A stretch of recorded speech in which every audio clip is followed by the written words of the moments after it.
दोस्तों हाल ही में मैंने a good girl's guide to murder नामक किताब पढ़ी है जिसे हॉली जैक्सन लिखी हैं और इस बुक पे एक नेटफ्लिक्स सीरीज भी आ चुकी है विद 6 एपिसोड्स। अब मैंने नेटफ्लिक्स वाली सीरीज को भी चेकआउट किया है बट फ्रैंकली स्पीकिंग सीरीज के अंदर ये लोग ना सिर्फ कहानी को काफी ज्यादा चेंज किए हैं बल्कि सीरीज में कई कैरेक्टर्स लिटरली गायब हैं। इसलिए मैंने डिसाइड किया है कि मैं आपको बुक की डिटेल्ड कहानी बताऊंगा लेकिन कैरेक्टर्स की फोटोज सीरीज से शोकेस करूंगा ताकि आप कहानी इजिली समझ सकें। इनफैक्ट मैं बुक की कहानी के साथ साथ आपको सीरीज की डिफरेंसेस भी पॉइंट आउट करता चलूंगा और हाँ, जो कैरेक्टर सीरीज के अंदर नहीं दिखाए गए हैं उनकी फोटोज मैं जनरेट करके आपको दिखाऊंगा। इन शॉर्ट ये वीडियो एक नोवेल कास्ट ही है जिसे आप लोग हमेशा काफी प्यार देते हैं। ऑल्सो इन केस आप बुक पढ़ना चाहते हैं तो बुक खरीदने का लिंक आपको प्रोडक्ट वाले सेक्शन में मिल जाएगा। So now with that said, let's roll the intro.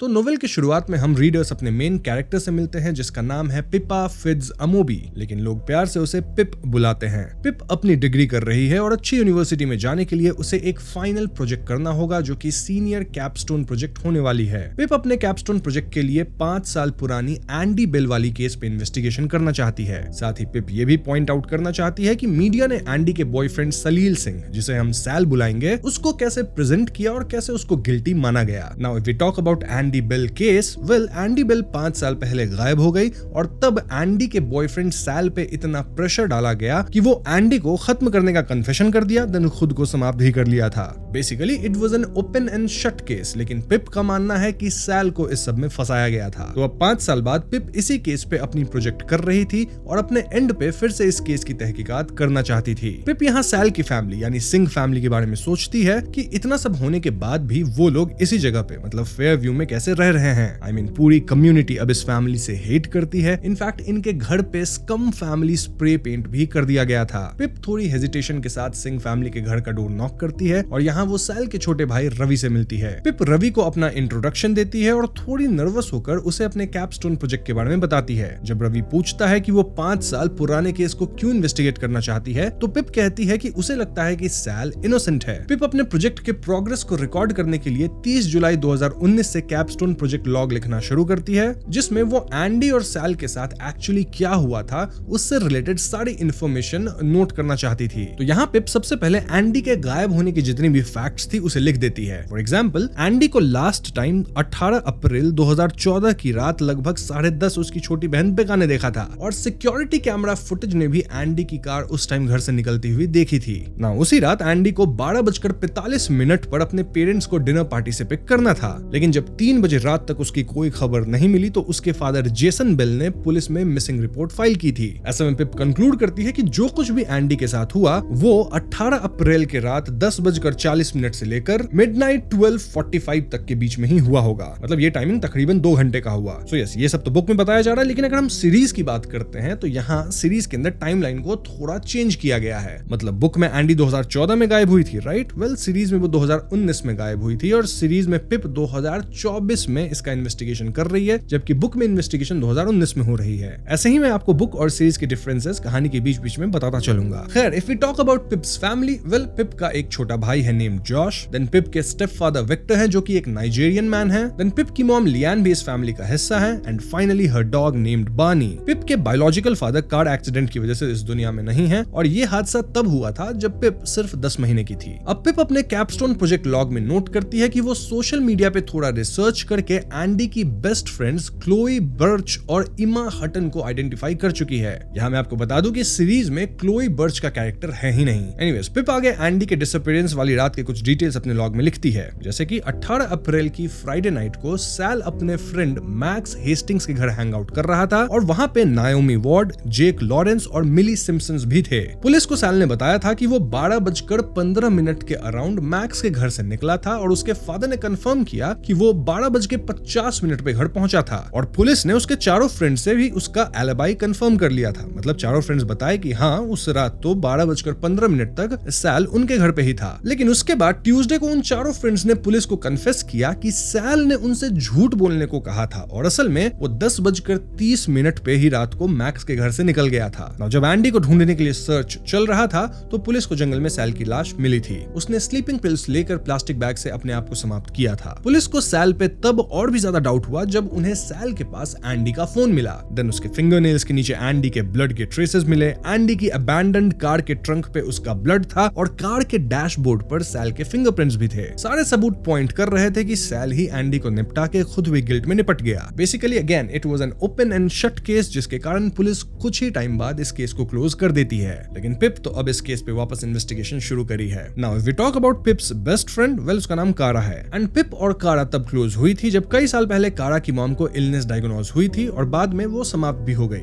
By the way, कारा को लड़कियों में इंटरेस्ट है और वो 2 साल पहले ओपनली अपनी सेक्सुअलिटी के बारे में बताई थी। कारा के फादर इलियट वार्ड, जिन्हें हम मिस्टर वार्ड कहेंगे, वो पिप के हिस्ट्री टीचर हैं और पिप उन्हें ऑलमोस्ट फादर फिगर की तरह देखती है। कारा पिप से पूछती है कि क्या वो अपने कैपस्टोन प्रोजेक्ट के लिए उसकी सिस्टर नायोमी का भी इंटरव्यू लेगी और इस पे पिप हाँ बोलती है। कारा उससे कहती है कि नायोमी के साथ थोड़ा इजी रहना, क्योंकि 5 साल बाद भी ये सिचुएशन अभी भी उसे अपसेट करता है। कारा ये भी सोचती है कि लोग क्या कहेंगे जब वो पिप को रवि के घर जाते देखेंगे, क्योंकि Ravi and in general Singh family को पूरी कम्युनिटी हेट करती थी। अब आगे अपने कैपस्टोन प्रोजेक्ट लॉग की एंट्री 3 में पिप एडमिट करती है कि वो थोड़ी बायस्ड है, क्योंकि वो चाहती है कि सैल इनोसेंट हो। आई मीन पिप की फैमिली में भी ब्लैक फादर थे एंड इन जनरल पिप को पता है कि लोग किस तरह रेसिस्ट होते हैं। जाहिर सी बात है कि लोगों के मन में एक इंडियन फैमिली के लिए ज्यादा रेसिज्म होगा और इसलिए पिप चाहती है कि वो कैसे भी सैल को इनोसेंट साबित कर दे। आगे की लॉग एंट्री में पिप फेयरव्यू मेल के जर्नलिस्ट स्टैनली फोर्ब्स के साथ की गई अपनी इंटरव्यू का ट्रांसक्रिप्ट भी लिखती है, जो लोकल प्रेस में बेल केस को कवर कर रहा था। अगेन सीरीज के अंदर स्टैनली फोर्ब्स का कैरेक्टर है ही नहीं। इंटरव्यू के दौरान पिप स्टैनली पे अक्यूज करती है कि उसने सैल को क्रिमिनल की तरह प्रेजेंट किया, जबकि उसको कभी कोर्ट में गिल्टी प्रूव नहीं किया गया था। लेकिन स्टैनली बोलता है कि ये ऑब्वियस है कि सैल ने ही क्राइम किया था। स्टैनली ये भी कहता है कि सैल एंडी का बॉयफ्रेंड था और वो भी इंडियन। मतलब स्टैनली के अकॉर्डिंग इंडियंस की लाइफस्टाइल अलग होती है और वो विमेन को बहुत अलग ट्रीट करते हैं। स्टैनली अज्यूम करता है कि शायद एंडी सैल के साथ रहना नहीं चाहती थी और इसलिए सैल ने गुस्से में उसे खत्म कर दिया। पिप यहाँ स्टैनली को उसके रीसेंट आर्टिकल्स की याद दिलाती है, जहां उसने एक मर्डरर जो ऑलरेडी गिल्टी प्लीड कर चुका था उसे लव सिक यंग मैन बोला था। मतलब जो मर्डरर कह चुका है कि हाँ मैंने कत्ल किया है, उसे बस लव सिक यंग मैन कह रहा है। क्यों? क्योंकि वो कातिल जो था वो व्हाइट पर्सन था। स्टैनली इस बात को स्ट्रांगली डिनाई कर देता है, लेकिन हम समझ पा रहे हैं कि वो रेसिस्ट तो है।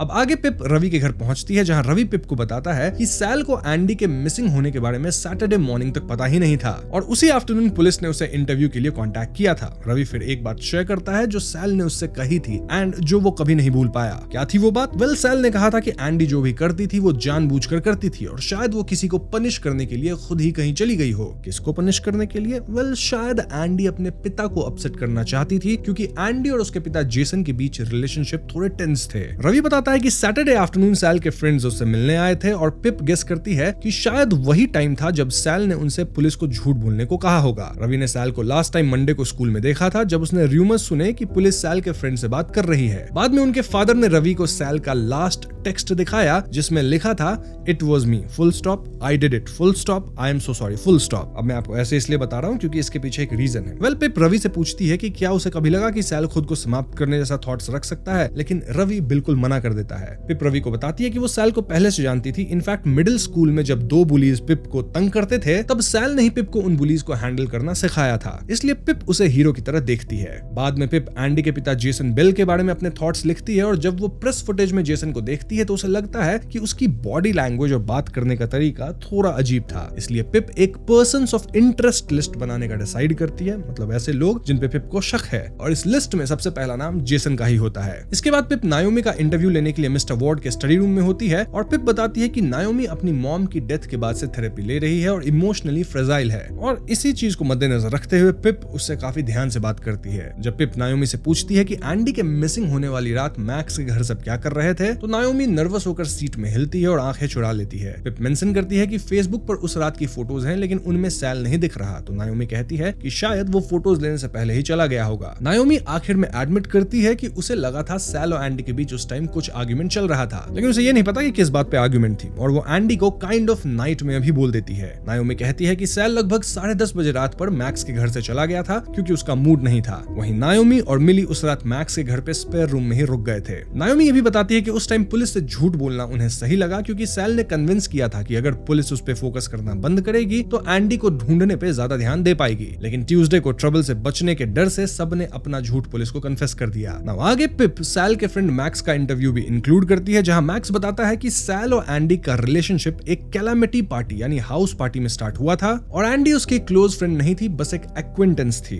मैक्स ये भी बताता है कि उस रात नायोमी थोड़ी देर के लिए ऊपर चली गई थी जब वो, जेक और मिली वीडियो गेम्स खेल रहे थे, लेकिन उसे नहीं पता कि आगे क्या हुआ। पिप अपने नोट्स में सोचती है कि क्या नायोमी उस टाइम सीक्रेटली बाहर निकल गई होगी जब वो सपोजिटली ऊपर थी, और उसे याद आता है कि नायोमी को एंडी पसंद भी नहीं थी। इसलिए पिप ये भी सोचने लगती है कि शायद जेलसी में नायोमी ने ही एंडी को खत्म किया हो। बस फिर क्या था, पिप नायोमी का नाम भी अपने पर्सन्स ऑफ इंटरेस्ट लिस्ट में ऐड कर देती है। एनीवेज आगे हम रीडर्स पढ़ पाते हैं कि कैसे रवि को हमेशा इस टाउन में बुली ही किया गया है। इनफैक्ट उसके भाई के कातिल साबित हो जाने के बाद टाउन के लोग उसके द्वारा टच किए गए पैसे तक नहीं उठाते। पिप रवि के लिए स्टैंड लेने लग गई थी। इनफैक्ट ये दोनों अब मिलकर इस केस पे काम करने लगे थे। पिप रवि को समझाती है कि उसके पास अभी केस के लिए 4 पॉसिबल थियरीज हैं। पहली थियरी ये कि एंडी को किसी तीसरे इंसान ने खत्म किया हो, लेकिन सैल किसी न किसी तरीके से उसमें इन्वॉल्व हो, जैसे उसने उस इंसान की मदद की होगी और बाद में गिल्ट की वजह से उसने अपने आप को समाप्त कर लिया। दूसरी थियरी ये है कि एंडी को किसी तीसरे इंसान ने ही खत्म किया है और सैल का उसमें कोई रोल भी नहीं था, और जो सैल ने अपने आप को समाप्त किया वो सिर्फ सिचुएशन के प्रेशर और स्ट्रेस की वजह से हुआ हो। तीसरी थियरी ये है कि जिस इंसान ने एंडी को खत्म किया उसे पता था कि पुलिस सैल पे डाउट कर रही है, इसलिए उसने सैल को भी खत्म कर दिया ताकि सबको लगे कि वही गिल्टी है। और चौथी थियरी पिप ये सोचती है कि शायद एंडी ने अपनी डिसअपीयरेंस खुद ही प्लान की हो, देन उसने सैल को खत्म कर दिया और उसकी मौत को ऐसे दिखाया हो जैसे उसने अपने आप को समाप्त किया है। So yes, these are the 4 theories. और ये सुनकर रवि रिवील करता है कि उसके पास सैल का पुराना फोन अब तक है। पिप जल्दी जल्दी फोन चेक करना शुरू करती है। फोन लॉग देखकर पता चलता है कि जिस सैटरडे सैल को एंडी के मिसिंग होने का पता चला था, उस दिन सैल ने एंडी को 112 बार कॉल किया था। रवि बताता है कि पुलिस को लगा था कि सैल ये कॉल्स इसलिए कर रहा था ताकि वो इनोसेंट दिखे। पिप फोन लॉग और टेक्स्ट वगैरह को देखते हुए एक चीज नोटिस करती है जो सैल ने एंडी को उस दिन भेजा था जब वो गायब हुई थी, और ये टेक्स्ट था, I am not talking to you till you have stopped. अगले दिन उसने 2 और मैसेजेस भेजे थे, which were Andy just come home everyone is worried, and अगला टेक्स्ट था, please just ring someone so we know you are safe. उसके बाद पिप सैल का लास्ट मैसेज पढ़ती है जो ट्यूसडे मॉर्निंग उसने अपने फादर को भेजा था, and the message was, it was me full stop, I did it full stop, I am sorry full stop. Pip और रवि को लगता है कि ये पर्टिकुलर मैसेज बाकी मैसेजेस से अलग लग रही है क्योंकि इसमें पंक्चुएशन यूज हुआ है। रवि बताता है कि सैल कभी पंक्चुएशन या कैपिटल लेटर्स यूज ही नहीं करता था टेक्स्ट करते वक्त, लेकिन इस लास्ट मैसेज में 3 पीरियड्स और एक अपॉस्ट्रोफी है, इसलिए दोनों को डाउट होता है कि शायद ये मैसेज किसी और ने सैल के फोन से भेजा है। रवि फोन में एक और क्लू दिखाता है, एंडी के गायब होने से 2 दिन पहले लिखा एक नोट जिसमें 009 KKJ लिखा था। दोनों को लगता है कि ये शायद किसी गाड़ी का लाइसेंस प्लेट नंबर हो सकता है। पिप डिसाइड करती है कि उसे एंडी की लाइफ को और डिटेल में समझना होगा और देखना होगा कि किसी और के पास उसे खत्म करने का कोई रीजन था या नहीं। खैर आगे जब पिप एंडी की फ्रेंड एमा हटन का इंटरव्यू लेती है तो एमा बताती है कि एंडी के गायब होने से पहले के कुछ दिनों में उसने एंडी और सैल को आर्ग्यू करते देखा था और सैल काफी गुस्से में लग रहा था। एमा ये भी बताती है कि जिस फ्राइडे रात एंडी गायब हुई थी उस रात उसे घर पर रहना था अपनी छोटी सिस्टर बिका का ध्यान रखने के लिए, वही बिका जो कुछ हफ्तों पहले अपने आप को नुकसान पहुंचाने की वजह से हॉस्पिटल में एडमिट हुई थी।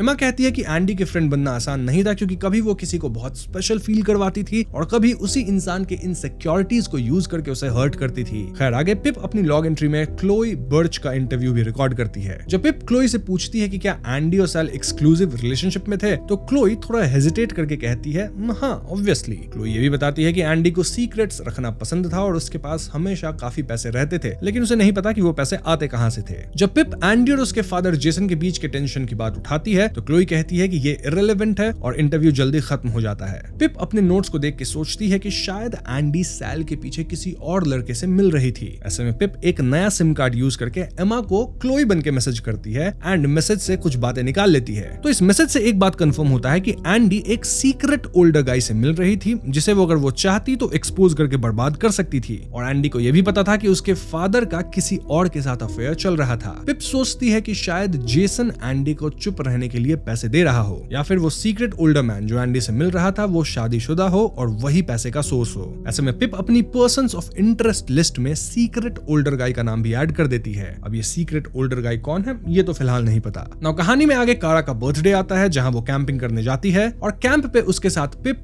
उसकी दोस्त लॉरेन, देन एंड क्लोवे, जैक चिन और कॉनर रेनल्ड्स भी ज्वाइन करते हैं। रात को सब लोग स्केरी स्टोरी सुनाने लगते हैं, जहां ये भी डिस्कस होता है कि कैसे पिप 5 साल पुराने एंडी बेल वाले केस में बिल्कुल घुस चुकी है। इसी बीच पिप को पैरों के बीच एक व्हाइट लाइट फ्लैश होती दिखती है, जैसे किसी फोन स्क्रीन की रोशनी हो, और उसे लगता है कि कोई दूर से उन्हें देख रहा है। कॉनर तुरंत उस डायरेक्शन में भाग पड़ता है और पिप भी उसके पीछे जंगल में दौड़ती है। थोड़ी देर बाद पिप को एंट और कॉनर मिलते हैं, जहां कॉनर कहता है कि वो इस इंसान को खो चुका है, मतलब वो इंसान भाग गया। जैक भी आ जाता है और तभी सबको कैंप साइट की तरफ से लॉरेन और कारा की चीख सुनाई देती है। सब वापस दौड़ते हैं और देखते हैं कि दोनों लड़कियां अकेली छोड़ दिए जाने के कारण डर गई थी। जो भी हो, सब वापस कैंप में सोने जाते हैं और जब पिप अपने स्लीपिंग बैग में घुसती है तो उसके पैर के पास पेपर की आवाज आती है। वो पेपर निकालती है तो उस पर लिखा होता है स्टॉप डिगिंग पिपा। पिप गुस्से में लड़कों से पूछती है कि क्या ये कोई मजाक है, लेकिन सब मना कर देते हैं और पिप को उन पर डाउट रहता है। वैसे मैं आपको बता दूं कि सीरीज के अंदर पिप को ये नोट तकिए के नीचे मिला था और पिप इसके बारे में किसी को नहीं बताती। आगे पिप सोने की कोशिश करती है, पर नोट की वर्ड्स उसके दिमाग में घूमते रहते हैं। अगले दिन पिप और कारा वार्ड फैमिली के किचन में बैठकर कॉलेज एडमिशंस की बात कर रहे होते हैं और पिप बताती है कि वो अर्ली एडमिशन से कोलंबिया जाना चाहती है, लेकिन उसका दिमाग कैंपिंग वाले नोट पर ही अटका हुआ है। पिप सोचती है कि उसकी पर्सन्स ऑफ इंटरेस्ट लिस्ट में सिर्फ नायोमी ही एक ऐसी है जिसे एग्जैक्टली पता था कि वो लोग कहां कैंपिंग कर रहे थे। पिप यूजुअली कारा से लैपटॉप यूज करने को कहती है और प्रिंटर सेटिंग्स में जाकर कीप प्रिंटेड डॉक्यूमेंट्स ऑप्शन को ऑन कर देती है, ताकि अब वार्ड हाउस के प्रिंटर से जो कुछ भी प्रिंट किया जाएगा उसको ट्रैक किया जा सके। अगर फ्यूचर में कोई और थ्रेटनिंग नोट आता है तो वो चेक कर सकती है कि क्या ये नोट इसी घर के अंदर प्रिंट हुआ है। एनीवेज, अपनी लॉग एंट्री में पिप एमा हटन का सेकंड इंटरव्यू रिकॉर्ड करती है, जहां वो एमा को बताती है कि एंडी सीक्रेटली एक ओल्डर मैन को डेट कर रही थी जब वो सैल के साथ थी, और एमा इस बात को कंफर्म करती है, लेकिन कहती है कि उसे उस आदमी के बारे में कुछ नहीं पता। पिप एमा से पूछती है कि क्या एंडी का नायोमी से कोई इशू था, तो एमा कहती है नहीं, लेकिन एंडी को नायोमी के फादर मिस्टर वॉर्ड बिल्कुल पसंद नहीं थे और वो उन्हें कहती थी। Now this detail was confusing, क्योंकि जब पिप यूं ही मिस्टर वॉर्ड से एक बार एंडी और सैल वाली केस के बारे में बात करी थी तो मिस्टर वॉर्ड बोले थे कि वो सैल को अच्छे से जानते थे, लेकिन एंडी को वो बिल्कुल भी नहीं जानते। तो अगर मिस्टर वॉर्ड एंडी को नहीं जानते थे तो फिर एंडी उन्हें इतना हेट क्यों कर रही है? ऐसे में पिप सोचती है कि क्या मिस्टर वॉर्ड ही एंडी का सीक्रेट ओल्ड मैन हो सकता है, क्योंकि अगर ऐसा होता तो एंडी उन्हें एक्सपोज करके उनकी लाइफ खराब कर सकती थी, क्योंकि वो उसके टीचर थे। पिप को लगता है कि शायद मिस्टर वॉर्ड का एंडी के खत्म होने से डायरेक्ट रिलेशन ना हो, फिर भी वो इलियट वॉर्ड का नाम भी पर्सन्स ऑफ इंटरेस्ट लिस्ट में ऐड कर देती है। नाउ पिप क्लास के बाद मिस्टर वॉर्ड से इस बारे में बात करती है और थोड़ी नर्वस होकर अपने क्वेश्चंस पूछती है। पिप एमा वाली बात बताती है तो मिस्टर वॉर्ड रिलेक्टेंटली एक्सप्लेन करते हैं कि नायोमी से उन्हें पता चला था कि एंडी अपनी क्लास की एक लड़की को बुली कर रही थी। उनके अकॉर्डिंग एंडी ने उस लड़की का एक गलत तरह का वीडियो ऑनलाइन डाल दिया था, और जब मिस्टर वॉर्ड को पता चला तो उन्हें लगा कि एंडी अब लीगल ट्रबल में पड़ सकती है। वो नहीं चाहते थे कि एंडी स्कूल से एक्सपेल हो जाए और उसका फ्यूचर खराब हो, इसीलिए प्रिंसिपल को बताने के बजाय उन्होंने एंडी के फादर जेसन बेल को ये बताया और कहा कि वो अपनी बेटी से बात करे, वरना उनकी बेटी एक्सपेल तक हो सकती है। बाद में जेसन बेल ने गलती से एंडी को बता दिया कि ये सब मिस्टर वॉर्ड ने ही उन्हें बताया है, और इसी वजह से एंडी मिस्टर वॉर्ड से नफरत करने लग गई थी, क्योंकि कहीं ना कहीं मिस्टर वॉर्ड ही एंडी की सारी हरकत उसके पिता को बताए थे। खैर आगे पिप नायोमी का सेकंड इंटरव्यू रिकॉर्ड करती है, जहां पिप उस लड़की के बारे में पूछती है जिसे एंडी बुली करती थी। नायोमी बताती है कि उसका नाम नैटली यानी नैट द सिल्वा था। सीरीज में दोस्तों नैट को ही एंडी की सेकंड फ्रेंड बताया गया है, मतलब क्लोई और नैट के कैरेक्टर को एक कर दिया गया है,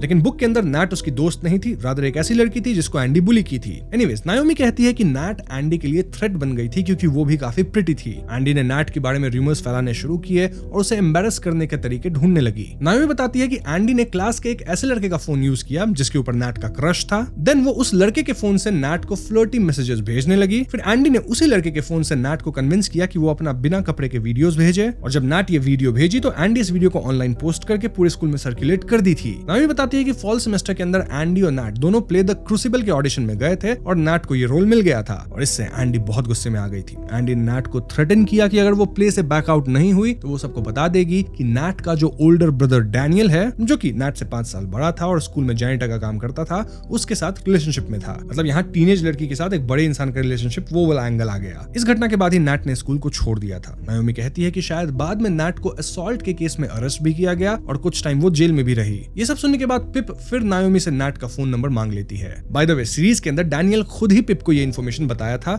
जबकि यहाँ नायोमी ये इन्फॉर्मेशन पिप को दी है। जो भी हो, आगे पिप रवि को कन्विंस करती है कि वो उसके साथ नैट द सिल्वा से मिलने चले। नैट के घर पहुंचकर पिप नोटिस करती है कि नैट के एंकल पर इलेक्ट्रॉनिक ट्रैकिंग डिवाइस लगा हुआ था। जब पिप अपना इंट्रोडक्शन देती है और विजिट का रीजन बताती है तो नैट डिफेंसिव हो जाती है और कहती है कि एंडी ने उसकी लाइफ बर्बाद कर दी थी। लेकिन जब वो रवि को देखती है तो उसका मूड थोड़ा सॉफ्ट हो जाता है। वो कहती है कि सैल हमेशा उसके साथ अच्छा था और रवि से कहती है कि उसे अफसोस है कि उसका भाई खत्म हो गया। नैट एडमिट करती है कि एंडी ने जो उसके साथ किया था उसके बाद नैट चाहती थी कि एंडी को वो अपने हाथों से खत्म करे। इनफैक्ट नैट ये तक कन्फेस करती है कि वो एंडी के लॉकर में एक थ्रेटनिंग नोट भी रखी थी। लेकिन जब पिप उसे सस्पेक्ट की तरह ट्रीट करती है तो नैट हंस पड़ती है और कहती है कि जिस रात एंडी गायब हुई थी वो अपने फैमिली के साथ घर पर थी। पिप उसके भाई डैनियल के बारे में पूछती है तो नैट बताती है कि डैनियल अब पुलिस ऑफिसर है और उस रात वो अपने कॉप फ्रेंड्स के साथ था। वहां से निकलने के बाद रवि पिप को बताता है कि डैनियल बेल केस इन्वेस्टिगेशन में इन्वॉल्व था और उसने रवि को बोला था कि सैल को इनोसेंट प्रूव करने की कोशिश बंद करो क्योंकि वो पक्का गिल्टी है। ये सुन के पिप सोचने लगती है कि क्या डैनियल ही एंडी का सीक्रेट ओल्डर गाय हो सकता है और ये भी समझती है कि नैट के पास भी एंडी को खत्म करने का रीजन था। वैसे में पिप इन्वेस्टिगेट करने लगती है कि क्या डैनियल ने अपनी इन्वॉल्वमेंट छिपाने के लिए इन्वेस्टिगेशन में छेड़छाड़ की होगी और वो नैट और डैनियल दोनों का नाम अपनी पर्सन्स ऑफ इंटरेस्ट लिस्ट में ऐड कर देती है। पिप कनेक्टिकट स्टेट पुलिस को फ्रीडम ऑफ इंफॉर्मेशन रिक्वेस्ट भेजकर बेल इन्वेस्टिगेशन की फाइल्स मंगवाती है और उसे सैल का पुलिस इंटरव्यू देखने का एक्सेस मिल जाता है। इंटरव्यू में पुलिस बताती है कि किसी विटनेस ने सैल और एंडी को उसके गायब होने से पहले आर्ग्यू करते देखा था, लेकिन सैल आर्ग्यूमेंट का रीजन बताने से मना कर देता और कहता है कि ये प्राइवेट है। वो ये भी कहता है कि शायद एंडी बस कुछ टाइम के लिए दुनिया से दूर रहना चाहती थी। पिप खुद से एडमिट करती है कि इस इंटरव्यू में जो इन्फॉर्मेशन था वो सैल के फेवर में तो नहीं लग रहा था और वो सोचती है कि अगर सच में सैल ने एंडी को खत्म किया होगा तो उसे कितना बुरा लगेगा। लेकिन फिर उसे कैंपिंग वाला नोट याद आता है जिसमें किसी ने उससे सच ढूंढना बंद करने को कहा था, यानी कि कोई और कातिल है जो चाहता है कि पिप इस केस में ज्यादा अंदर ना जाए। खैर एक दिन पिप लोकल कैफे में एंडी की छोटी बहन बेका को देख लेती है और उससे बात करने जाती है। बेका कहती है कि उसे पता है कि पिप का कैपस्टोन प्रोजेक्ट एंडी के बारे में है क्योंकि उसका बॉयफ्रेंड स्टैनली फोर्ब्स ने उसे ये बात बताया है। जब पिप पूछती है कि क्या एंडी और उसके फादर जेसन के बीच कोई टेंशन थी तो बेका तुरंत बात खत्म कर देती है। पिप बाद में अपने नोट्स में लिखती है कि फेसबुक देखते हुए उसे बेका की फ्रेंड जेस वॉकर का पता चला है जिसे वो इंटरव्यू कर सकती है। तो पिप के अगले लॉग एंट्री में जेस वॉकर के इंटरव्यू का ट्रांसक्रिप्ट होता है जहां जेस कहती है कि बेल फैमिली थोड़ी अनयूजुअल थी, खास करके जेसन की वजह से। जेस कहती है कि जेसन अक्सर छोटी छोटी कमेंट्स करता था, उनके लुक्स पर, उनके बातों पे छेड़ता था, मतलब कैसे चलना है, कैसे रहना है, स्पेसिफिकली ऐसी बातें जिसको लेके लड़की ऑलरेडी इनसिक्योर थी। एंडी और बेका ने इस क्रिटिसिज्म को अलग अलग तरीके से ट्रीट किया। एंडी अपने लुक्स और लोग क्या सोचते हैं उस पर बहुत फोकस करने लगी, जबकि बेका अपने फ्लॉज पर ऑब्सेस करने लग गई और मील्स स्किप करने लग गई। जेस बताती है कि एक बार वो और बेका कैलामिटी पार्टी में गए थे और रात के बीच बेका गायब हो गई थी। अगली सुबह बेका ने जेस से कहा था कि वो उसके साथ मॉर्निंग आफ्टर पिल लेने चले, लेकिन वो इतनी एम्बैरेस थी कि उसने नहीं बताया कि वो किसके साथ थी। आफ्टर पिल यानी कि वो दवा जिससे बच्चा ना हो। पिप को ये पता चलता है कि जिस रात एंडी गायब हुई थी उस रात जेसन डिनर पार्टी से बीच में ही निकल गया था क्योंकि उसके ऑफिस का अलार्म बज गया था। जेस ये भी बताती है कि उसने कैलामिटी पार्टी में एंडी को एक लड़के के साथ बहुत क्लोज बात करते देखा था और वो लड़का था मैक्स हेस्टिंग्स। ऐसे में पिप सोचती है कि जेसन उस रात डिनर पार्टी छोड़कर गया था, इसलिए थियोरेटिकली वो एंडी के खत्म होने में इन्वॉल्व हो सकता है। साथ ही पिप को मैक्स की पहले वाली बात याद आती है कि वो और एंडी बस एक्वेंटेंसेस थे और अब पिप को उस पर डाउट होने लगता है। इन्वेस्टिगेशन में पिप को पता चलता है कि मैक्स का एक सीक्रेट फेसबुक अकाउंट है जिसका नाम है नैन्सी टैंगो टिट्स, लेकिन वो प्राइवेट है इसलिए पिप उसमें कुछ देख नहीं पाती। अब सीरीज के अंदर पिप को ये अकाउंट नायोमी बताती है और अकाउंट प्राइवेट नहीं था। जो भी हो, पिप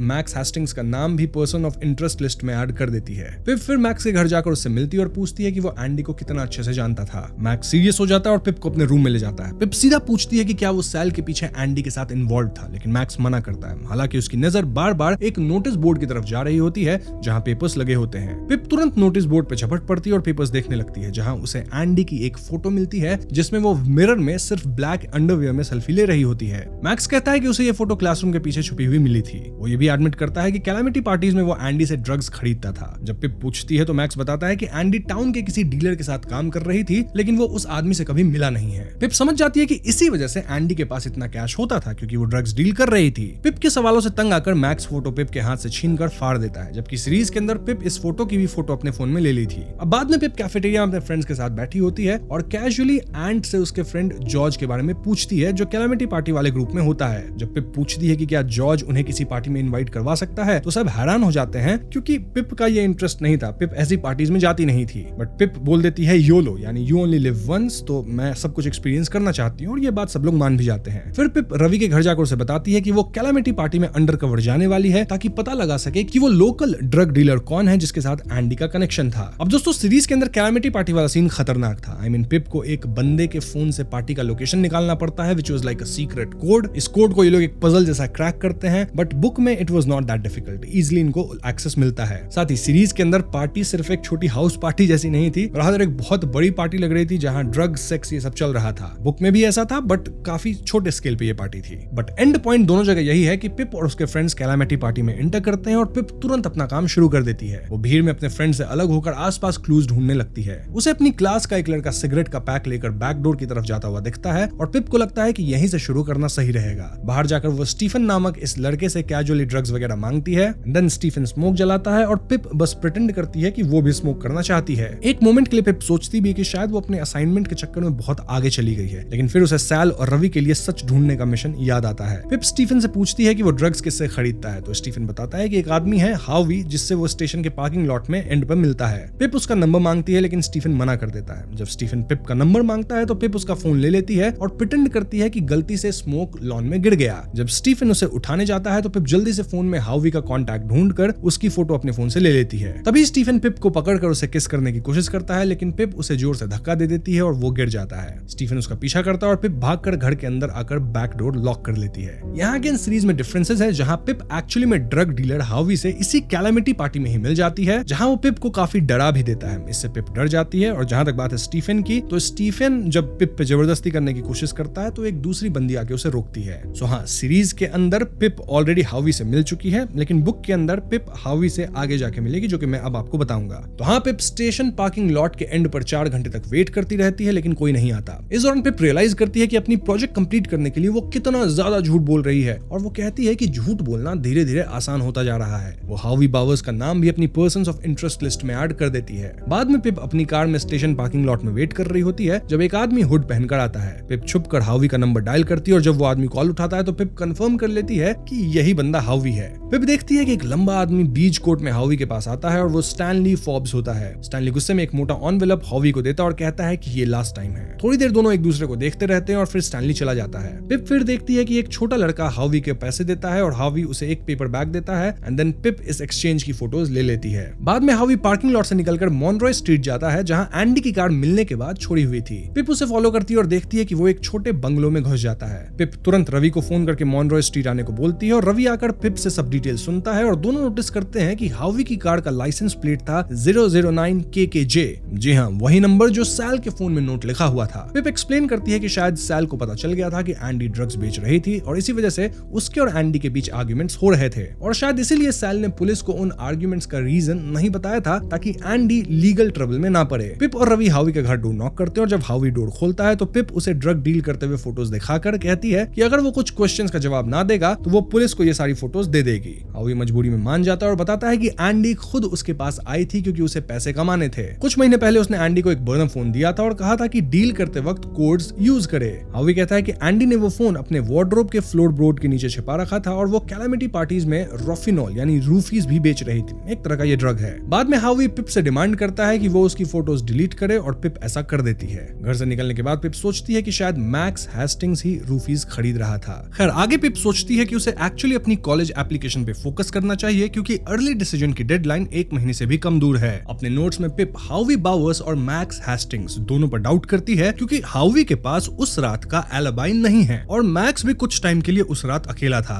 अब पिप का अगला गोल है एंडी का सेकंड बर्नर फोन ढूंढना, लेकिन तभी कुछ शॉकिंग होता है। उस रात जब पिप अपने फैमिली के साथ डिनर कर रही होती है तभी उसे एक अननोन नंबर से मैसेज आता है और मैसेज में क्या लिखा था?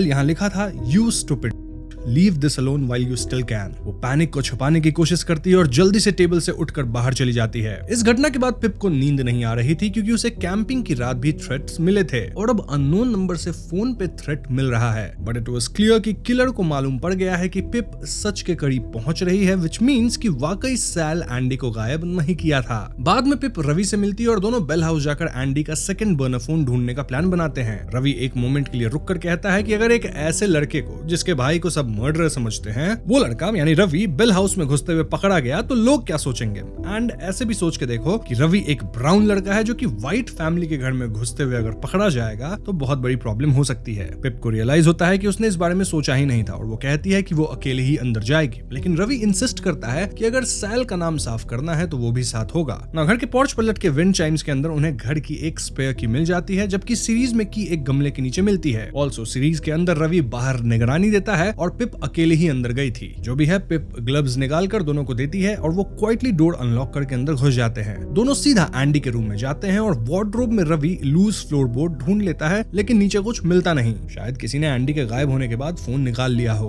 पिप एंडी के डेस्क पर पड़े उसके स्कूल प्लानर को देखने लगती है और पेजेस में अजीब लेटर्स और टाइम्स लिखे हुए नोटिस करती है। पिप को हावी की बात याद आती है कि कैसे एंडी कोड्स वगैरह यूज करती थी। तो ऐसे में पिप फरवरी से अप्रैल 2014 तक की सारी पेजेस की फोटोज ले लेती है। तभी फ्रंट डोर जोर से बंद होने की आवाज आती है और दोनों जल्दी वार्डरोब में छुप जाते हैं। पिप किसी को रूम में आते और फैमिली कैट से बात करते सुनती है और समझ जाती है कि वो बेका है। थोड़ी देर बाद बेका कैट को बाहर ले जाती है और फिर डोर बंद होने की आवाज आती है। तब पिप और रवि फाइनली बाहर निकलते हैं। यहाँ सीरीज में चीजें थोड़ी डिफरेंट थी, जहाँ पिप को एंडी के रूम में रखे टेडीज के अंदर ड्रग्स वगैरह मिलते हैं और हाँ, जो कोड वर्ड्स यहाँ मिले हैं वो भी मिलते हैं। इनफैक्ट रवि बाद में पिप को वार्न करने अंदर आया था क्योंकि बेका घर में आ गई थी। सीरीज के अंदर पिप और रवि घर से भागते हैं क्योंकि यहाँ पुलिस डैनियल भी आ गया था। Coming back to book, Pip planner की फोटोज एनालाइज करती है और कोड्स को समझने की कोशिश करती है। एक एंट्री था IV@8। ये एंट्री उसे कंफ्यूज करती है। वहाँ एक फोन नंबर भी था जिसे क्रॉस कर दिया गया था और उसका एरिया कोड 475 था। पिप पॉसिबल नंबर कॉम्बिनेशन ट्राई करके कॉल करती है, लेकिन सारे कनेक्शंस डिस्कनेक्टेड थे। रवि पिप को IV का मीनिंग हो सकने वाली जगहों की लिस्ट भेजता है और पिप जब उन प्लेसेस के वेबसाइट्स चेक करती है तो यहाँ एक होटल का नाम आता है, मतलब एक IV हाउस इन करके था, जिसके फोटोज में जो बाथरूम पे टाइल्स लगी थी वो एग्जैक्ट वही सिमिलर टाइल्स थी जो कि हमने एंडी के अंडरवियर वाली सेल्फी के अंदर देखा था। ऐसे में तुरंत पिप और रवि IV हाउस इन पहुंचते हैं, जहाँ एक एल्डरली वुमन उन्हें बताती है कि 5 साल पुराने रिकॉर्ड्स को कब का फेंक दिया गया होगा। पिप एंडी की फोटो दिखाती है और वुमन कहती है कि वो एंडी को जानती है और वो यहाँ रही है, लेकिन कहती है कि 5 साल पहले नहीं बल्कि कुछ हफ्ते पहले ही। तभी इस लेडी का ग्रैंडसन हेनरी हिल रूम में आता है और बताता है कि उसकी ग्रैंड मदर को अल्जाइमर्स है और वो डेट्स को मिक्स कर देती हैं, तो शायद उन्हें एंडी 5 साल पहले से ही याद हो। सीरीज में अगेन ये डिफरेंट होता है, मतलब सीरीज के अंदर IV हाउस का मैनेजर इन्हें अंदर नहीं जाने देता और ऐसे में रवि स्मोक अलार्म बजाता है और पिप 5 साल पहले वाली रिकॉर्ड बुक को चोरी कर लेती है। सीरीज में यहीं से पिप को एक फोन नंबर मिलता है जो कि एंडी के एंट्री के साथ लिखा गया था, जबकि बुक में नंबर नोट्स में मिला था। ऑल्सो सीरीज में एक साइड प्लॉट भी चलती है जहां पिप को इस रिकॉर्ड में अपने स्टेप डैड की भी एक रिकॉर्ड मिलती है, जिससे पिप को लगता है कि 5 साल पहले उसके पिता उसकी माँ पे चीट किए थे, क्योंकि उस टाइम पे स्टेप डैड बोले थे कि वो अपने फैमिली को विजिट करने जा रहे हैं, जबकि यहाँ तो वो होटल में आए थे। बाद में पिप को पता लगता है कि एक्चुअली में उसके स्टेप डैड चीट नहीं किए थे, रादर वो फैमिली और वर्क प्रेशर से परेशान होकर होटल जाके एक ब्रेक लिए थे, और इस बारे में पिप की माँ को भी पता है। दोस्तों, मैं यहाँ आपको कहानी के साथ ही सीरीज और बुक की डिफरेंसेस भी बता दे रहा हूँ ताकि आपको दोनों पर्सपेक्टिव मिल सके। इन केस अगर आप इस चीज से कंफ्यूज हो रहे हैं तो आप सीरीज वाली पर्सपेक्टिव को कंप्लीटली इग्नोर करके आगे बढ़िए। खैर, कमिंग बैक टू बुक, पिप और रवि डिस्कस करते हैं कि शायद एंडी सीक्रेट ओल्डर मैन से मिलने के लिए इन जाती थी ताकि किसी को पता ना चले, और ऐसा शायद इसलिए होगा क्योंकि वो सीक्रेट ओल्डर मैन मैरिड होगा। खैर, यहाँ से ये दोनों पिप की कार में बैठने वाले होते हैं, तभी वो देखते हैं कि हावी बावर्स और मैक्स हेस्टिंग्स बहुत गुस्से में आर्ग्यू कर रहे हैं और पिप को रियलाइज होता है कि मैक्स ने झूठ बोला था जब उसने कहा था कि वो एंडी के डीलर को नहीं जानता। अब देखा जाए तो यहाँ मैक्स के अगेंस्ट काफी एविडेंस जमा हो रहे थे और शायद मैक्स और हावी मिलकर एंडी को खत्म करने में इन्वॉल्व हो सकते हैं। पिप डिसाइड करती है कि वो लोगों से पूछेगी कि क्या कैलेमिटी पार्टीज में किसी लड़की के ड्रिंक्स को स्पाइक किया गया था, क्योंकि ये उस रात के इवेंट से रिलेटेड हो सकता है। बस फिर क्या था, पिप रूफीज नामक ड्रग्स के यूज पर इंफॉर्मेशन कलेक्ट करती है और एम्मा हटन कंफर्म करती है कि उसे याद है कि कुछ लड़कियां कह रही थी कि उनके ड्रिंक्स में कुछ तो मिलाया गया था। पिप उन लोगों को भी ईमेल करती है जो नायोमी के साथ फोटोज में टैग्ड थी, और यहाँ लॉरा हैंड्स बताती है कि उसकी फ्रेंड नैट डिसिल्वा को भी अर्ली 2014 में एक कैलेमिटी पार्टी में लगा था कि उसका ड्रिंक स्पाइक हुआ है। पिप को यहाँ जोआन रिडल का एक ईमेल भी आता है जिसमें वो कहती है कि उसकी एक फ्रेंड का ड्रिंक स्पाइक हुआ था और उसने पुलिस रिपोर्ट करने की कोशिश की थी एक यंग ऑफिसर के पास। तो हाँ, ड्रिंक स्पाइक होने के काफी एविडेंस है, और ऐसे में पिप कारा को बताती है कि उसने पुरानी कैलेमिटी पार्टीज के बारे में कुछ रूमर्स सुने हैं जो उसके कैपस्टोन प्रोजेक्ट में हेल्प कर सकती हैं। कारा तुरंत समझ जाती है कि पिप नायोमी के फेसबुक अकाउंट में लॉग इन करके मैक्स हेस्टिंग्स के सेकंड प्रोफाइल को देखना चाहती है, लेकिन कारा को यह नहीं पता होता कि पिप नायोमी को भी सस्पेक्ट की तरह ही देख रही थी। पिप एक मोमेंट के लिए गिल्टी फील करती है कि वो कारा को मैनिपुलेट कर रही है और सोचती है कि वो कब इतनी बदल गई। जो भी हो, कारा उसे नायोमी का फेसबुक लॉगिन दे देती है और पिप नैन्सी टैंगो टिट्स नाम का प्रोफाइल सर्च करती है। जल्द ही उसे मैक्स का सीक्रेट प्रोफाइल मिल जाता है और वो उस रात की फोटोज देखने लगती है जब एंडी गायब हुई थी। अब एक फोटो में नायोमी, मैक्स, मिली और जेक दिख रहे थे और पिप सोचने लगती है कि ये फोटो किसने ली होगी। थोड़ा ध्यान से देखने पे पिप को फोटो में नायोमी के फोन स्क्रीन पे टाइम 12:09 AM दिख जाता है। अब ये फोटो किसने लिया था? ऑफ कोर्स ये फोटो सैल ने लिया था, लेकिन लोग तो कह रहे थे कि सैल तो 10:30 PM पे ही मैक्स के घर से चला गया था, राइट? इनफैक्ट पिप जब इस फोटो को जूम करती है तो विंडो में कैमरा फ्लैश का रिएक्शन दिखता है और उसमें हल्की सी ब्लू कलर की झलक होती है, वही कलर जो सैल उस रात पहना हुआ था। इसका मतलब ये कि वाकई में सैल 10:30 PM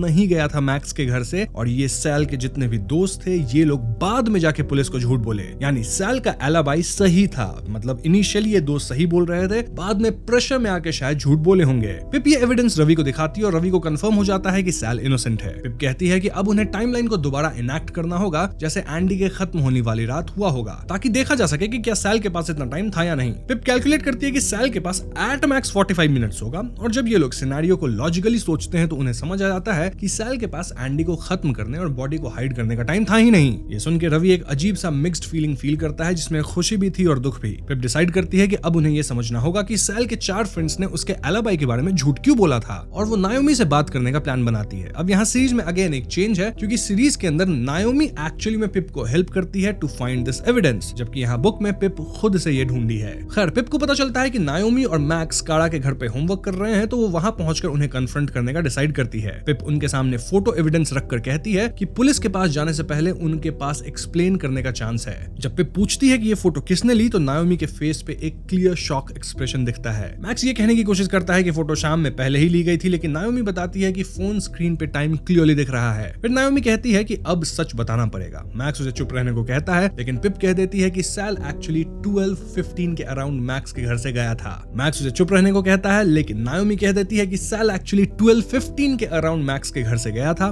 बिल्कुल वैसे ही जैसे उसने पुलिस को बताया था। और इन चारों ने झूठ बोलकर उसका एलिबाई ही हटा दिया, मतलब काइंड ऑफ सैल को फंसा दिया। इस पॉइंट पे मैक्स एक्सप्लेन करता है कि इन लोगों को किसी एनोनिमस नंबर से मैसेज आया था, जिसमें कहा गया था कि सैल की फोटोज डिलीट करो और उसके एलिबाई के बारे में पुलिस से झूठ बोलो। नायोमी बताती है कि उस इंसान को उनका एक सीक्रेट पता था और उसने उन्हें उस सीक्रेट से डरा दिया। और आप पूछोगे वो सीक्रेट क्या है? वेल, ये जो फ्रेंड लोग हैं, ये लोग एक रात न्यू ईयर पार्टी के बाद मैक्स की गाड़ी चलाते हुए रोड पर एक आदमी को टक्कर मार दिए थे। सबने मिलकर उस आदमी को वहीं छोड़ दिया, कार साफ की, और फिर मैक्स ने अपने ड्राइववे के पास गाड़ी को ट्री से टकरा दिया ताकि डैमेज एक्सप्लेन किया जा सके कि ये एक्सीडेंट तो मेरे ड्राइववे में हुआ है। बेसिकली ये लोग हिट एंड रन किए थे। अब इस हिट एंड रन के बारे में सिर्फ इन दोस्तों को पता था, राइट? तो ये बात उस किलर को कैसे पता चली? क्योंकि वो किलर ही इन्हें कहीं ना कहीं ब्लैकमेल किया था सैल को फंसाने के लिए। पिप नायोमी से पूछती है कि एंडी के गायब होने वाली रात वो कुछ टाइम के लिए कहाँ थी, तो नायोमी बताती है कि वो ऊपर सैल के साथ बात कर रही थी और सैल उससे कह रहा था कि वो एंडी के साथ रिलेशनशिप खत्म करने वाला है। काड़ा पिप से रिक्वेस्ट करती है कि वो पुलिस को फोटो एविडेंस ना दे, क्योंकि वो अपनी मॉम को ऑलरेडी खो चुकी है और अब अपनी सिस्टर को नहीं खोना चाहती। पिप अंदर से बहुत कॉन्फ्लिक्टेड फील करती है, क्योंकि एक तरफ रवि के भाई का नाम साफ करना जरूरी है और दूसरी तरफ उसकी बेस्ट फ्रेंड काड़ा है। आखिरकार पिप पुलिस के पास फोटो ना ले जाने के लिए मान जाती है एंड वो कहती है कि वो असली किलर को ढूंढ कर ही सैल को इनोसेंट प्रूव करेगी। पिप और रवि डिसाइड करते हैं कि अगर 3 हफ्तों में किलर नहीं मिला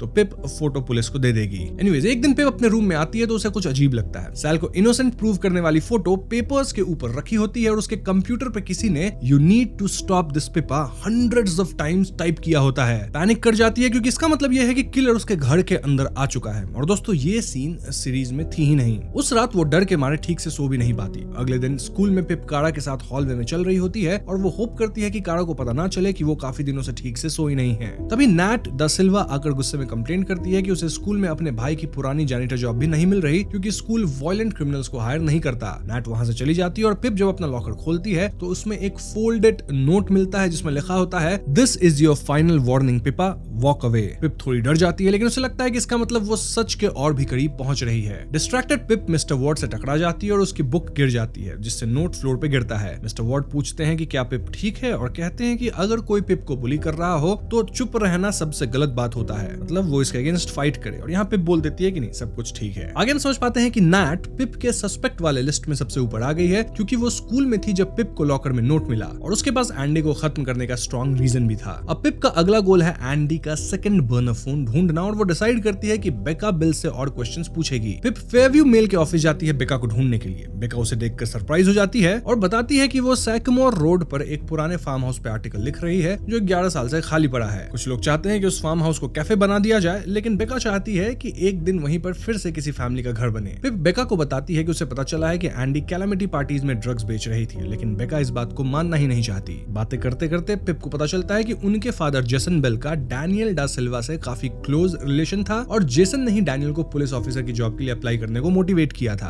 बेका ये भी बताती है कि डैनियल एंडी के केस पे काम कर रहा था और वो फर्स्ट कॉरेस्पॉन्डिंग ऑफिसर्स में से एक था। पिप को तुरंत लगता है कि डैनियल सबसे पहले एंडी के रूम तक पहुंच सकता था और शायद उसने ही बर्नर फोन उठाया हो। ऐसे में पिप का डाउट डैनियल पे भी जाता है और वो डिसाइड करती है कि फेयरव्यू पुलिस डिपार्टमेंट की एक पब्लिक मीटिंग में जाकर उससे डायरेक्टली मिलकर बात करेगी। मीटिंग के बाद पिप डैनियल से पूछती है कि क्या वो मैक्स हेस्टिंग्स को जानता है। डैनियल कहता है हाँ, और बताता है कि मैक्स के फैमिली का केस उसका पहला कॉल आउट था ट्रेनिंग के बाद, जब मैक्स ने अपनी कार घर के पास एक ट्री से टकरा दी थी और इंश्योरेंस के लिए पुलिस रिपोर्ट फाइल करनी पड़ी थी। जब पिप बेल केस के बारे में पूछती है तो डैनियल कहता है कि उसने बेल्स के घर की प्राइमरी सर्च की थी और फिर जल्दी से वहां से निकल जाता है। बाहर रवि पिप से मिलता है और पिप उसे बताती है कि डैनियल ही मैक्स के एक्सीडेंट की रिपोर्ट फाइल करने वाला ऑफिसर था, तो शायद उसे हिट एंड रन का सीक्रेट भी पता हो सकता है। तभी वो देखते हैं कि डैनियल टाउन हॉल से स्टैनली फोर्ब्स के साथ निकल रहा है और दोनों धीरे धीरे सीरियस टोन में बात कर रहे हैं। डैनियल और स्टैनली पिप और रवि को देखकर कुछ देर तक घूरते रहते हैं। अब उस रात पिप अपने डॉग बार्नी को वॉक पे ले जाती है क्योंकि वो पूरा दिन अपना कॉलेज ऐसे लिखने की कोशिश कर रही थी पर फोकस नहीं कर पाती। वो जंगल के एक छोटे पाथ पे बार्नी को लीश से छोड़ देती है, लेकिन कुछ ही देर में बार्नी पेड़ों के बीच खो जाता है। पिप पैनिक होकर बार्नी को बुलाती रहती है लेकिन बार्नी नहीं मिलता। वो घर लौटकर अपने पेरेंट्स को बताती है और अपने फादर के साथ वापस जंगल में उसे ढूंढने जाती है, लेकिन 2 घंटे ढूंढने के बाद भी बार्नी नहीं मिलता। पिप सोचने लगती है कि शायद ये सब उसकी गलती है क्योंकि उसने एनोनिमस नोट में मिली लास्ट वार्निंग को इग्नोर की थी और उसे लगने लगता है कि शायद किलर ने ही बार्नी को उठा लिया है। अगले दिन जब पिप और उसके फादर फिर से बार्नी को ढूंढने की प्लानिंग कर रहे होते हैं तब पिप को रवि का मैसेज आता है जिसमें वो पूछता है कि क्या वो ठीक है। पिप मैसेज का कुछ खास रिप्लाई नहीं करती, बट नाउ डिनर टाइम पे पिप को एक अननोन नंबर से मैसेज आता है जिसमें लिखा था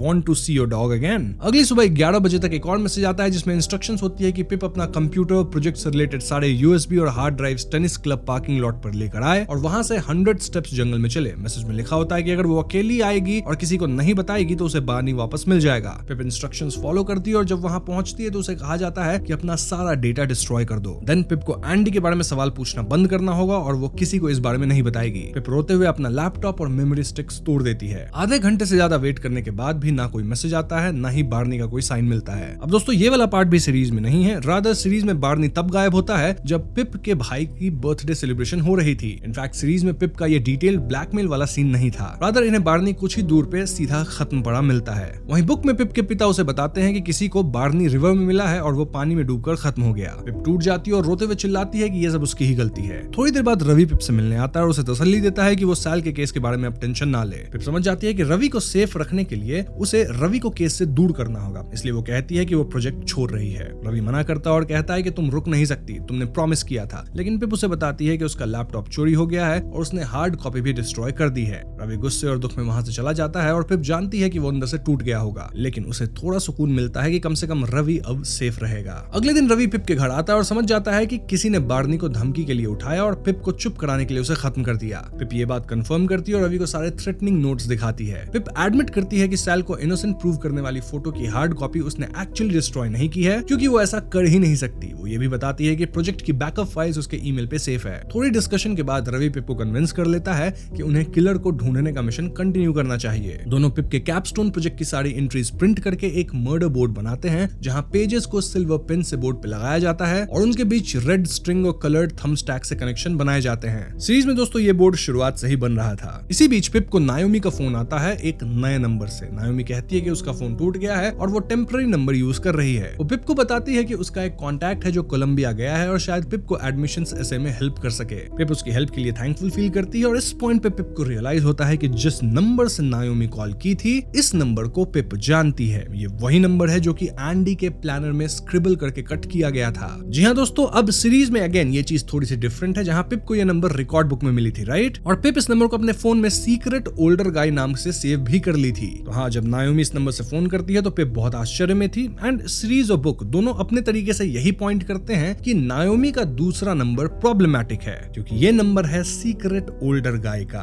फॉर नाउ पिप को नायोमी पे भी डाउट होने लगता है क्योंकि नायोमी को हिट एंड रन सीक्रेट पता था। देन एंडी के गायब होने वाली रात को वो मैक्स के घर से कुछ टाइम के लिए गायब थी और उसे कैंपिंग का लोकेशन भी पता था जहां पिप को पहला थ्रेटनिंग नोट मिला था। पिप को फिर याद आता है कि उसने कारा के लैपटॉप में प्रिंटर एक्टिविटी रिकॉर्ड करने का ऑप्शन ऑन किया था। हैलोवीन के टाइम पे पिप कारा और नायोमी के साथ पंपकिंस कार्व कर रही होती है और उसे पता चलता है कि जिस सिम कार्ड से नायोमी ने कॉल किया था वो एक्चुअली उनके फादर मिस्टर वॉर्ड का है। पिप सोचने लगती है कि एंडी के प्लानर में मिस्टर वॉर्ड का नंबर क्यों लिखा होगा और उसे याद आता है कि एंडी उसे होल बुलाती थी। अब इन थियरीज को कनेक्ट करके पिप एक पॉसिबिलिटी सोचती है, विच वाज कि शायद मिस्टर वॉर्ड एंडी को ट्यूटरिंग ऑफर कर रहे होंगे, इसलिए उसके पास उनका नंबर था। पिप कैरा से लैपटॉप लेने का बहाना बनाती है और ऊपर जाकर मिस्टर वॉर्ड के स्टडी रूम में कंप्यूटर के कंट्रोल पैनल से प्रिंटर हिस्ट्री चेक करती है। जब वो उस दिन की हिस्ट्री देखती है जब उसके लॉकर में थ्रेटनिंग नोट मिला था, तो पता चलता है कि उस दिन मिस्टर वॉर्ड ने कुछ प्रिंट किया था। पिप उस डॉक्यूमेंट को दोबारा प्रिंट करती है और देखती है कि उसमें लिखा था, this is your final warning Pippa,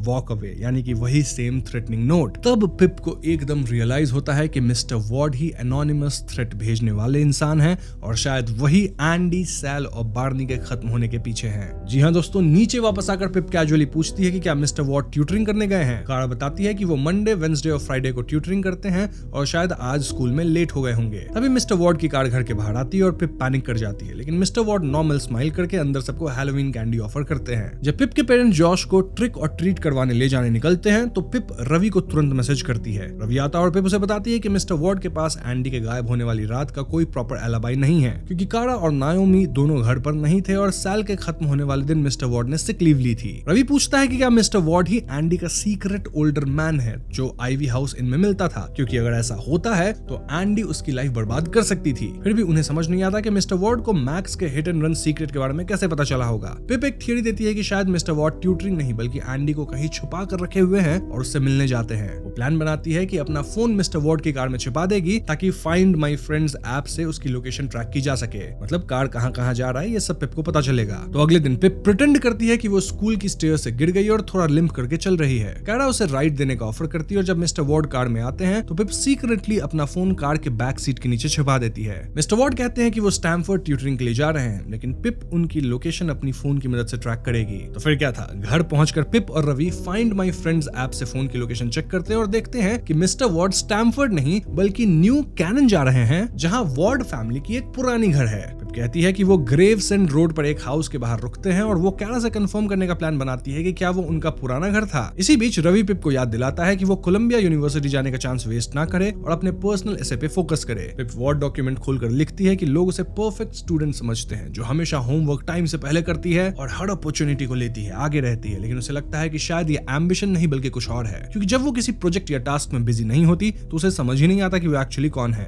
शायद इसी डर की वजह से उसने अपने सीनियर कैपस्टोन प्रोजेक्ट के लिए एक मर्डर सॉल्व करने का डिसीजन लिया। बाद में विंटर कार्निवल में पिप अपने फ्रेंड्स के साथ होती है जब कारा उसके फोन वापस देती है और कहती है कि वो गलती से मिस्टर वॉर्ड की कार में रह गया था। पिप बताती है कि उसने अपना पर्सनल एसे डेडलाइन से पहले सबमिट कर दिया। वो कैजुअली कारा से पूछती है कि क्या न्यू कैनन के ग्रेवसेंड रोड पर नंबर 42 वाला घर वही है जहां वो लोग पहले रहते थे। कारा कंफर्म करती है कि हाँ, वो हमारा पुराना घर है एंड कारा ये भी कहती है कि उनके डैड ने वो घर सालों पहले बेच दिया था। ऑफ कोर्स ये बात झूठ है, क्योंकि उसके डैड अब भी उस घर में जाते हैं सीक्रेटली। कार्निवल से निकलते वक्त पिप का सामना मिस्टर वॉर्ड से हो जाता है और वो पूछते हैं कि कारा कहाँ है, क्योंकि उन्हें उसे घर छोड़ के टारगेट जाना है। पिप डायरेक्शन दिखाकर जल्दी से वहां से निकल जाती है। पिप को लगता है मिस्टर वॉर्ड टारगेट के पास से न्यू कैनन जाएगा और फिर ग्रेवसेंड रोड वाले घर पे रुकेगा। वो रवि से झूठ बोल देती है कि वो उसके घर डिनर पे जा रही है, लेकिन एक्चुअली में वो अपने मैप पे 42 ग्रेवसेंड रोड का एड्रेस डालकर वहां जाने निकल पड़ती है। तो हाँ, पिप ग्रेवसेंड रोड वाले घर के बाहर अपनी कार से पुलिस को कॉल करती है और बताती है कि उन्हें तुरंत इस एड्रेस पे ऑफिसर्स भेजने चाहिए, क्योंकि उसे लगता है कि एलियट वॉर्ड ने 5 साल पहले एंडी बेल को किडनैप किया और तब से उसे यहाँ छुपा कर रखा है। जब मिस्टर वॉर्ड डोर खोलता है तो पिप कहती है कि पुलिस बस आने ही वाली है, इसलिए उसके पास थोड़ा ही टाइम है सच बताने के लिए कि एंडी और सैल के साथ क्या हुआ। फाइनली मिस्टर वॉर्ड कन्फेस करता है कि एंडी जिंदा है और इसी घर में है। वो बताता है कि फरवरी के एंड में उसका एंडी के साथ सीक्रेट रिलेशनशिप शुरू हो गया था। एंडी ने उसे आईवी हाउस इन में मिलने को कन्विंस किया था और वहां दोनों का फिजिकल रिलेशनशिप हुआ। बाद में जब मिस्टर वॉर्ड ने रिलेशनशिप खत्म करना चाहा तो एंडी ने धमकी दी कि वो सब कुछ एक्सपोज कर देगी और उसने अपनी नग्न फोटो उसके क्लासरूम में छोड़ दी ताकि वो डर जाए। सीरीज में एक्स्ट्रा ये बताया गया है कि एंडी मिस्टर वॉर्ड से 5000 यूरोज भी मांगने लगी थी। आगे मिस्टर वॉर्ड कहता है कि जिस फ्राइडे एंडी गायब हुई थी वो उसके घर आ गई और बहुत अग्रेसिव थी। मिस्टर वॉर्ड उसे कंट्रोल करने की कोशिश कर रहा था, लेकिन एंडी गिर गई और उसका सर डेस्क से टकरा गया। वो जिंदा थी पर कंफ्यूज थी और जब mister Ward first aid kit लाने गया तो एंडी वहां से गायब हो गई। अगले दिन जब उसने सुना कि एंडी मिसिंग है तो उसे लगा कि शायद वो घर से निकलकर कहीं गिरकर खत्म हो गई होगी। इससे मिस्टर वॉर्ड डर गया क्योंकि शक उस पे आ सकता है और इसलिए उसने प्लान बनाया बनाया कि वो सारा ब्लेम सैल पे डाल देगा। नाओमी की डायरीज पढ़कर उसे मैक्स के हिट एंड रन का सीक्रेट पता चला था और उसने इसी सीक्रेट से मैक्स और उसके फ्रेंड्स को डराकर सैल के अलाबाई के बारे में झूठ बोलने पे मजबूर किया। फिर वो सैल के घर गया, उसे स्लीपिंग पिल्स देकर जंगल में एंडी को ढूंढने के बहाने ले गया और वहां उसे और पिल्स खिलाकर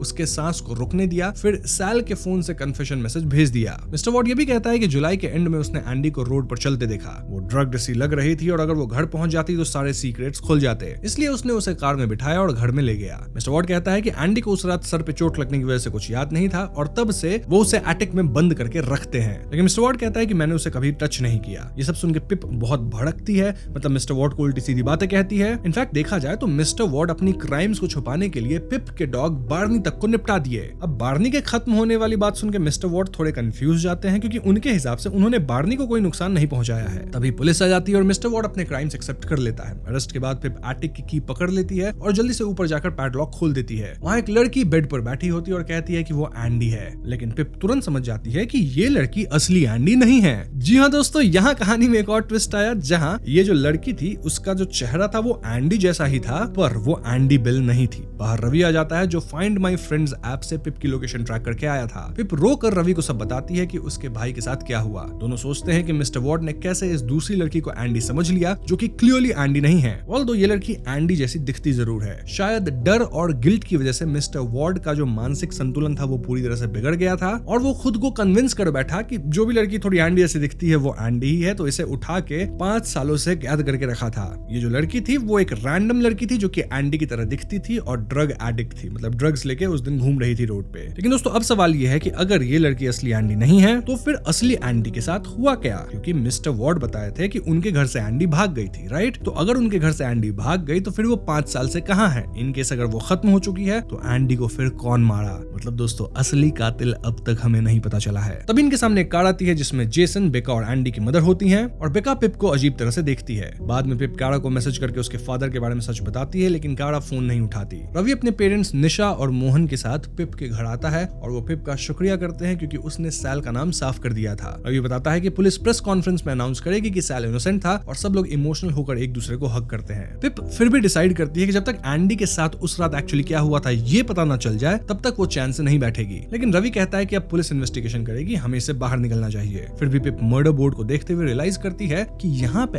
एक्चुअली में 2 अलग अलग लोग हैं। मतलब हम कह सकते हैं कि 2 अलग किलर्स हैं। एक जिसने सोचा कि उसने एंडी को खत्म किया है जो कि मिस्टर वॉर्ड थे, लेकिन वो एंडी को खत्म नहीं किए, और दूसरा किलर जिसने एक्चुअली एंडी को खत्म किया। पिप को याद आता है कि मिस्टर वॉर्ड बार्नी के बारे में कंफ्यूज थे। साथ ही पिप को जो थ्रेटनिंग नोट्स मिलते थे उनमें 2 अलग टोन था। एक मिस्टर वॉर्ड जो थ्रेटनिंग नोट्स भेजते थे जिसमें वो पिपा उसको लिखते थे, जबकि अननोन नंबर से जो थ्रेट आता था उसमें स्टूपिड लिखा जाता था। तो ये सब कनेक्ट करके पिप को समझ आ जाता है कि यहाँ 2 लोग थे। दोनों डर रहे थे कि पिप उनके राज खोल देगी। मिस्टर वॉर्ड तो पकड़े गए, लेकिन दूसरा किलर कोई और है। ऐसे में पिप मैक्स हेस्टिंग्स को कॉल करके सीधा पूछती है कि क्या उसने मार्च 2014 में कैलेमिटी पार्टी में बेका के ड्रिंक में ड्रग मिलाया था और फिर वो बेका के साथ क्या जबरदस्ती किया था। मैक्स घुमाकर जवाब देता है पर फाइनली एडमिट करता है कि उसने ड्रिंक स्पाइक किया था और बेका के साथ जबरदस्ती किया था। तब पिप को समझ आता है कि एंडी को लास्ट बार जिंदा देखने वाली इंसान बेका बेल थी। पिप बेका के घर जाती है और कैजुअल बात करते हुए उस पर अक्यूज कर देती है कि उसने एंडी को खत्म किया। जी हाँ, अपनी ही बहन को। पिप पूरा सिनेरियो एक्सप्लेन करती है कि क्या हुआ होगा। देखो, बेका को मैक्स ने ड्रग देकर असॉल्ट किया था और जब उसे पता चला कि ड्रग्स एंडी ही सप्लाई करती थी तो वो एंडी तक पहुंची। बेका रोकर बताती है कि उस रात जब एंडी घर से गई थी तब उसने एंडी का सेकंड बर्नर फोन ढूंढ लिया था और उसमें मैक्स और ड्रग्स के मैसेज देखकर समझ गई कि उसके साथ क्या हुआ था। जब एंडी घर वापस आई तो बेका ने सोचा कि वो अपनी सिस्टर को सब बताएगी और उससे सपोर्ट मिलेगा, लेकिन एंडी ने उसकी बात को इग्नोर कर दिया एंड देन वो रूडली कहने लगी कि वो किसी को कुछ नहीं बताएगी। बस फिर क्या था, बेका और एंडी में झगड़ा हुआ, धक्का मुक्की हुई, एंडी गिर गई, उल्टी करने लगी और बेका ने उसे बचाने की कोशिश तक नहीं की। इसी में एंडी कहीं ना कहीं खत्म हो गई। बाद में बेका एंडी की कार चलाकर हाउवी के घर के पास पार्क करके आई और बॉडी को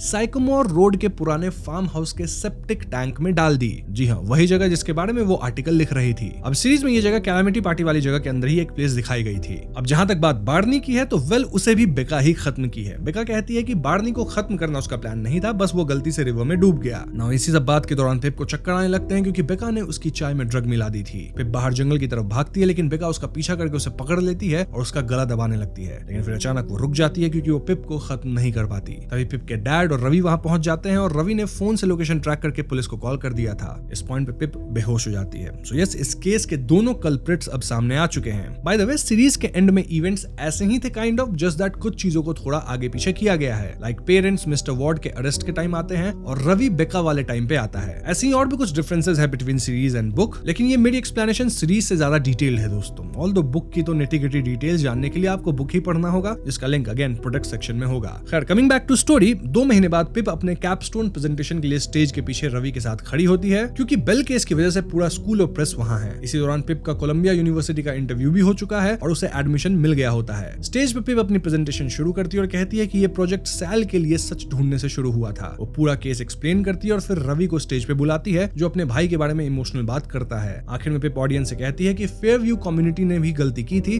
जब उन्होंने एक अच्छे इंसान को मॉन्स्टर बना दिया और अब सबको फ्यूचर में बेटर करना होगा। वैसे सीरीज के अंत में रवि और पिप किस भी करते हैं, लेकिन बुक में ऐसा नहीं है। तो हाँ दोस्तों, यहीं पे बुक खत्म हो जाती है। इनफैक्ट सीरीज भी खत्म हो गई क्योंकि मैंने काइंड ऑफ आपको सीरीज की भी डिफरेंसेस बता दी है। दोस्तों, ये थी एक good girl's guide to murder book की कहानी और ये कहानी काफी सिंपल है। क्रोनोलॉजिकली अगर कत्ल वाले इवेंट को देखा जाए तो सबसे पहले एंडी का सीक्रेट रिलेशनशिप एलियट वॉर्ड के साथ चल रहा था। एंडी तब टीनेज भी थी तो कहीं ना कहीं एक गलत रिलेशनशिप था और एंडी मिस्टर वॉर्ड से आईवी होम्स इनमें मिली थी और उस रिलेशनशिप की वजह से वो उस पर प्रेशर भी बना रही थी क्योंकि अगर ये बात बाहर आ जाती तो मिस्टर वॉर्ड की लाइफ बर्बाद हो सकती थी। नाउ कत्ल वाली रात एंडी मिस्टर वॉर्ड के घर पहुंच गई और दोनों के बीच काफी अग्रेसिव आर्गुमेंट हुआ। सिचुएशन कंट्रोल करने की कोशिश में मिस्टर वॉर्ड ने उसे रोकने की कोशिश की, लेकिन धक्का मुक्की में एंडी गिर गई और उसका सर डिस्क से टकरा गया। वो जिंदा थी पर उसकी हालत खराब थी और वो कंफ्यूज स्टेट में, मतलब कंकस्ड हो गई होगी शायद, तो इस स्टेट में वहां से निकलकर चली गई। इसी वजह से जब वो अपने घर पहुंची तो उसका बिहेवियर अजीब और अग्रेसिव था। इसी सब के बीच एक और चीज बैकग्राउंड में ऑलरेडी चल रही थी। कुछ टाइम पहले कैलामिटी पार्टी में मैक्स ने बेका के ड्रिंक में ड्रग मिला दिया और उसके साथ जबरदस्ती की थी। बाद में जब बेका को पता चला कि ये ड्रग्स एंडी ही सप्लाई करती है तो उसका गुस्सा सीधा एंडी पर निकला। तो कत्ल वाली रात एंडी घर से बाहर जा रही थी तब बेका को एंडी का सेकंड बर्नर फोन मिल गया और उसमें मैक्स और ड्रग्स वाले मैसेजेस पढ़कर उसे समझ आ गया कि उसके साथ क्या हुआ था। नाउ जब एंडी मिस्टर वॉर्ड के घर से चोट खाकर और कंफ्यूज स्टेट में वापस अपने घर आई तो बेका यहाँ एंडी को कन्फ्रंट करती है, लेकिन एंडी ने उसकी बात को सीरियसली नहीं लिया और उसकी हालत भी ठीक नहीं थी, जिससे इन दोनों के बीच झगड़ा और बढ़ गया। धक्का मुक्की के दौरान एंडी गिर गई और उसकी तबीयत जो कि पहले से ही खराब थी वो और खराब हो गई। वो उल्टी करने लगी, उसकी सांस रुक गई। इस तरह से एंडी खत्म हो गई। घबराकर बेका ने एंडी की बॉडी को उसकी कार में डाला, कार को हाउवी के घर के पास छोड़ दिया और बॉडी को साइकमोर रोड के पुराने फार्म हाउस के सेप्टिक टैंक में डाल दिया। वैसे दोस्तों एंडी की बॉडी कभी किसी को मिली ही नहीं। दूसरी तरफ एलियट वॉर्ड को लगा कि उस रात गिरने के बाद शायद एंडी उसकी वजह से ही खत्म हो गई है। अपनी गलती और सीक्रेट रिलेशनशिप छिपाने के लिए उसने ब्लेम सैल पे डालने का प्लान बनाया। उसने मैक्स और उसके फ्रेंड्स को उनके हिट एंड रन सीक्रेट से डराकर सैल का एलिबाई झूठ बनवाया। फिर सैल को पिल्स देकर जंगल में एंडी को ढूंढने के बहाने ले गया और वहां उसके सांस रुकने दिया। उसके बाद उसने सैल के फोन से कन्फेशन मैसेज भेज दिया ताकि सबको लगे कि सैल ही कल्प्रिट था और केस वहीं पे खत्म हो जाए। सो यस, इस तरह से सब कुछ प्लान किया गया था और इन शॉर्ट यही पूरी स्टोरी थी। Now if we look at Andy's character, वो कोई अच्छी लड़की नहीं थी एज वो नैट की फोटो वीडियोस पब्लिक में की थी।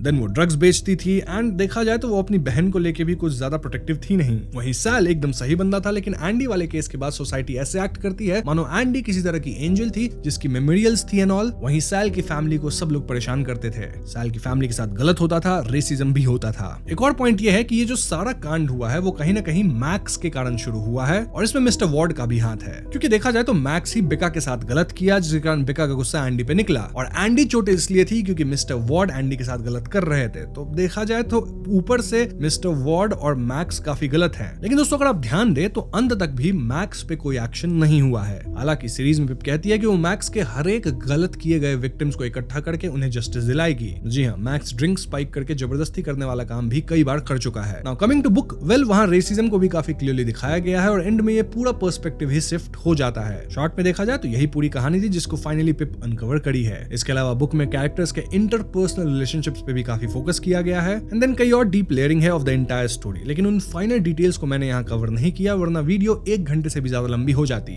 शायद अब भी 1 घंटे तक की वीडियो बन ही गई होगी, बट हाँ यहाँ मैंने पूरे केस को अच्छे से एक्सप्लेन कर दिया है एंड आई होप आपके मन में अब कोई डाउट नहीं होगा। अगर डाउट है तो आप कमेंट सेक्शन में पूछ सकते हैं। साथ ही वीडियो पसंद आई हो तो लाइक और शेयर करें और चैनल पे नए हो तो मैं सब्सक्राइब भी कीजिएगा क्योंकि हम अपने चैनल पे ऐसी वीडियोस लाते रहते हैं। पीस।